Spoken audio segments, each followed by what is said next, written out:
several members together in Washington today. They marched all around the memorials. They ended up here. Some of their members are still back here joining this protest. I did speak to two of their leaders, Mtokufa and Ngwenya and Raymond Hawkins Jr. a short time ago. I asked them about the killing of Rayshard Brooks in Atlanta on Friday night at that Wendy's, their frustration levels over that event, and also their ideas about whether the police can ever reform at this point after the George Floyd killing and the Brooks killing on Friday night. Take a listen. I have family that live blocks away from where that incident occurred at the Wendy's. Like, I've been to that Wendy's in Atlanta, so I felt it in my spirit that could have been me. We're working towards change. I do not think that it's going to happen overnight, but I'm confident and I believe in God that it will happen soon. The police department is starting to realize that things need to change. America is finally starting to realize that things need to change, and we're going to capitalize on that enthusiasm and that energy to ensure that change is invoked across this country. Tell me a bit about what was the turning point as far as your pursuit of leadership? So my road or my path was probably the path of most resistance. I never held a leadership position in the fraternity in college, and I had never held a position in the frat, minus once I started really understanding that the power of politics or the power of policy. And brother, past Eastern Regional Vice President McCaskill allowed me into his cabinet per se, and put me on as a special assistant. So I was able to see the fraternity from a regional perspective, where I had always seen it from a chapter point of view, whether it was a college or an alumni. And that elevation and that purview instantly pushed me to realize that our fraternity, our beloved fraternity, needs succession plans. Mm-hmm. And without people in certain areas or groups, data can die, right? Institutional knowledge can die. And I realized several years ago, about 10 years ago, that I wanted to be part of a building block of this organization so that it can live, should I have a son, so that it can live for my son to appreciate it, or my son's sons appreciate it. That's deep. So that's what I saw, right? And again, it's back to Brother King's point about understanding leadership, understanding mentors. And I'm not sure that Brother McCaskill even knew that he was ushering a leader in, right? I don't know if he had the presence of mind. He may have seen something in me that I didn't see in myself.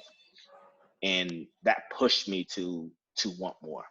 So I've always been the school of thinking where, in order to be a great leader, you got to be a good follower, right? So, I tie everything back to sport, because that is what I'll say saved me from being a reckless young man growing up.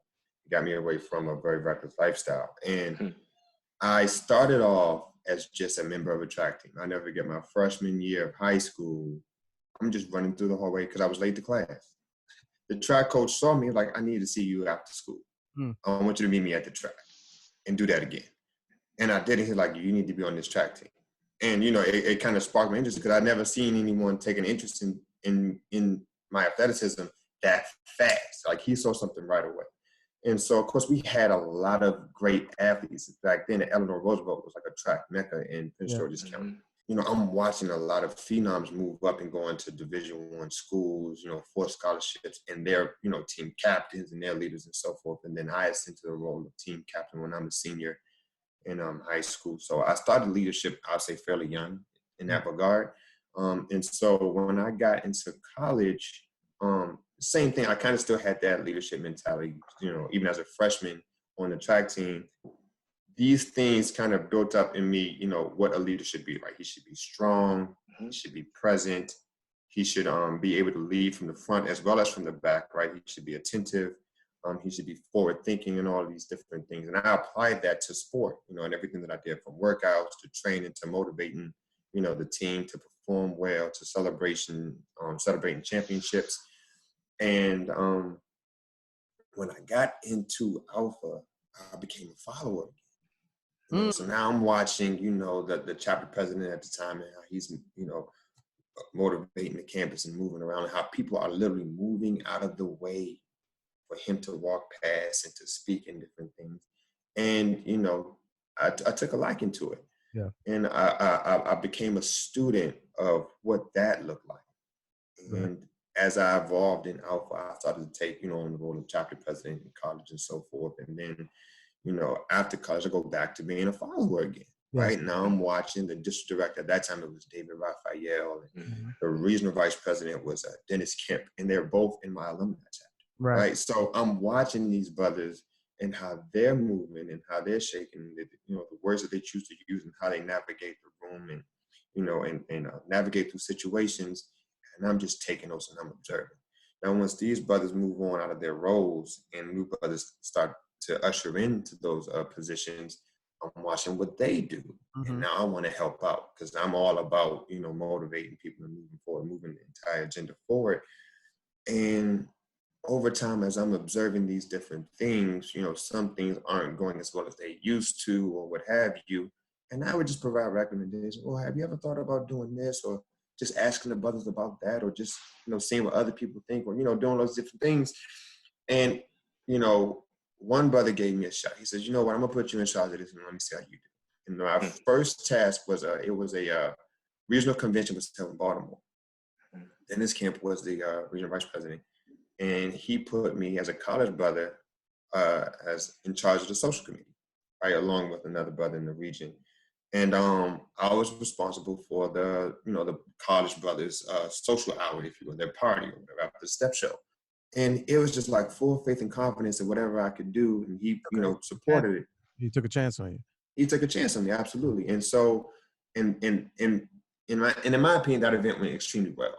Right. And just seeing how someone could take a chance on you and you deliver for them motivated me to continue to want to do that. And so I started to give myself into other roles as associate area director of college brother affairs, and different things. And, it just motivated me to continue to pursuing, more in the fraternity. And so from what you were saying is you've held some positions that were out front that people have seen, right? Brother Ngwenya has held positions that were kind of from a support standpoint, but across multiple administrations. So, talk about the difference between being out front and being in the back room, really getting it done with your sleeves rolled up. And for people outside looking in, is there a difference to it? Is one better than the other? So I want to say, Definitely Brother Ngwenya, if you don't mind, I want to say something first. When I started off, I actually operated behind the curtain. I didn't want to be in the spotlight. I'd rather someone else would be the face of whatever. Right. And I was okay with that brother getting all the praise and accolades. I would never take that away from any of those brothers.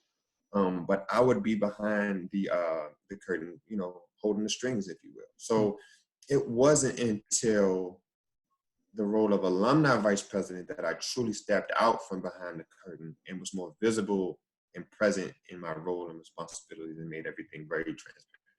Right. Yeah. I'll echo Brother Hawkins' comments, and I've always enjoyed working in the background, professionally in my personal life. The limelight was never my thing, and it's still not my thing. Same. But running for the alumni vice president position of the MAAC opened up my eyes in ways that I didn't know could be. The moment you step into leadership, there's a moving target on you.